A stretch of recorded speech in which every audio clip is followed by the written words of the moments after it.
नमस्कार दोस्तों, तो कैसे हो आप लोग। आई होप आप सभी बढ़िया होंगे और अच्छे होंगे। तो आज की इस वीडियो में हम लोग स्टार्ट करने वाले हैं अपनी प्रश्नावली 1.1 को। तो पहला सवाल ये रहा आपकी कंप्यूटर स्क्रीन पर। उससे पहले अगर आपने इसका बेसिक वीडियो नहीं देखा है तो उसको जाके देख लो, क्योंकि उसमें बेसिक कंसेप्ट जो है वो क्लियर किए गए हैं और उसका लिंक जो है डिस्क्रिप्शन बॉक्स में है। तो अपना पहला सवाल हम लोग देखते हैं। तो पहला सवाल है, क्या शून्य एक परिमेय संख्या है? क्या इसे आप P/Q के रूप में लिख सकते हैं, जहां P और Q पूर्णांक हैं और Q does not equal to 0 है। अब यहीं से आप देख सकते हो वहाँ पे परिमेय संख्या और पूर्णांक, प्राकृतिक संख्याएं, पूर्ण संख्याएं, इन सभी के बारे में बताया गया है बेसिक वीडियो में। तो वो जाके आप पहले देख लो। तो उससे पहले मैं बता देता हूँ पूर्णांक क्या होते हैं। तो पूर्णांक देख लो। पूर्णांक होते हैं -∞ से लेकर -2, -1, 0 और इस तरीके से प्लस में चले जाते हैं +∞ तक। ये सारे नंबर्स क्या होते हैं? ये होते हैं पूर्णांक। ठीक है। अब परिमेय संख्या की बात कर लो। तो परिमेय संख्या क्या होती है? परिमेय संख्या होती है उससे ऐसी संख्या जिसको आप P/Q के रूप में लिख सकते हो। और P और Q ये क्या है? पूर्णांक हैं। ठीक है। अब पूर्णांक भी आपको पता है माइनस से लेके +∞ तक। ठीक।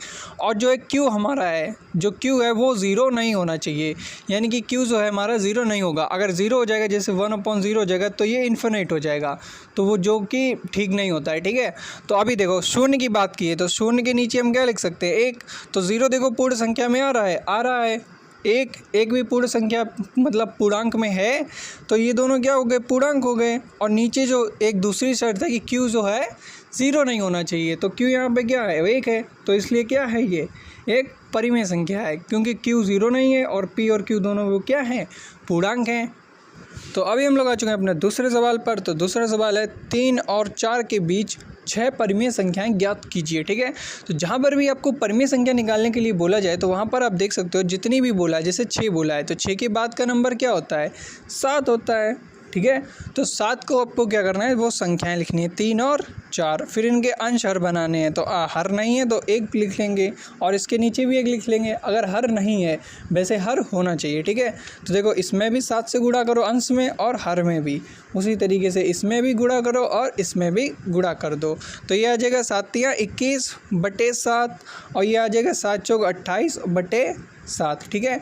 इतना आपने लिख लिया। अब इनके बीच में देखो संख्याएं एकदम आराम से दिख रही हैं, जैसे 21 के बाद 22 आता है, 23 आता है, 24, 25, 26, 27 और फिर आ जाएगा 28। यानी कि बीच में हमारी 6 संख्याएं निकल के आ जाएंगी। जैसे देखो 22/7, 23/7, इसके बाद आएगा 24/7, फिर आएगा 25/7, फिर आएगा 26/7 और फिर आएगा 27/7। अब यहाँ पे आप गिनती कर सकते हो, जैसे 1, 2, 3, 4, 5 और 6। तो 6 परिमेय संख्याएं हमारी निकल चुकी हैं। इसी तरीके से आप किसी भी सवाल को बहुत ही आसानी से कर सकते हो बिना किसी टेंशन के साथ। और आप लोगों में जो भी बच्चा अच्छा हो, जिसकी राइटिंग ठीक ठाक हो, तो वो इन सवालों को लगाए अपनी कॉपी में।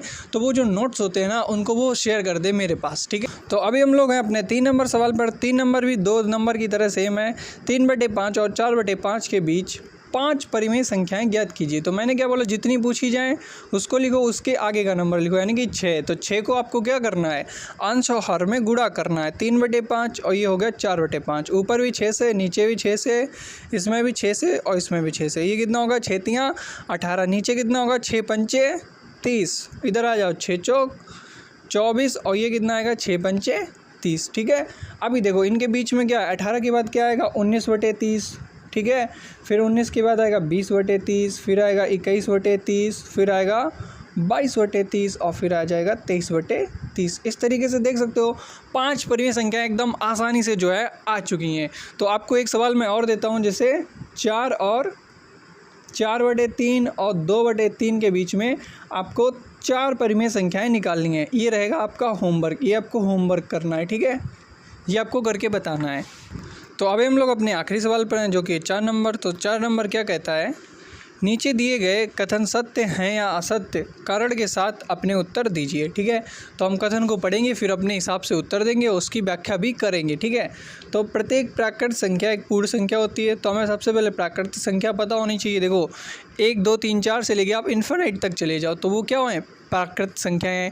फिर देखो क्या बात होती है पूर्ण संख्या की, तो पूर्ण संख्या क्या होती है, ये 0 से स्टार्ट होती हैं और प्राकृत 1 से स्टार्ट होती है। ठीक है, तो इन्होंने क्या बोला है, प्रत्येक प्राकृत एक पूर्ण संख्या होती है। तो प्राकृत 1 से स्टार्ट होती है और पूर्ण 0 से स्टार्ट होती है। तो यहाँ पे जो प्राकृत संख्याएं वो पूर्ण संख्याओं में आ जाती हैं। तो ये कथन क्या होगा, हमारा सत्य होगा। ठीक है, क्योंकि देखो 1 2 3 4 उठा के रखोगे तो ये तो इसमें दिख रहा है ना, तो ये क्या है, सत्य बात है, ये कह रहे हैं जे सही बात है।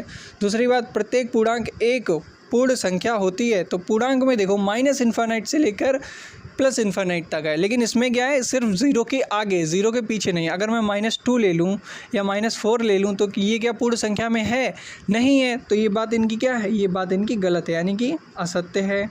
ठीक है, और अगली बात देखो, प्रत्येक परिमेय संख्या एक पूर्ण संख्या होती है। पूर्ण संख्या वो आपको पता है कि 0 से लेके इन्फिनिटी तक है, यानी कि अनंत तक है। और परिमेय संख्या क्या होती है, जो P/Q में, जैसे 1/2, 3/2। तो ये संख्याएं क्या आपको पूर्ण संख्या में दिख रही हैं, ये संख्याएं पूर्ण संख्याओं में नहीं है। तो ये भी कथन क्या है, हमारा असत्य है।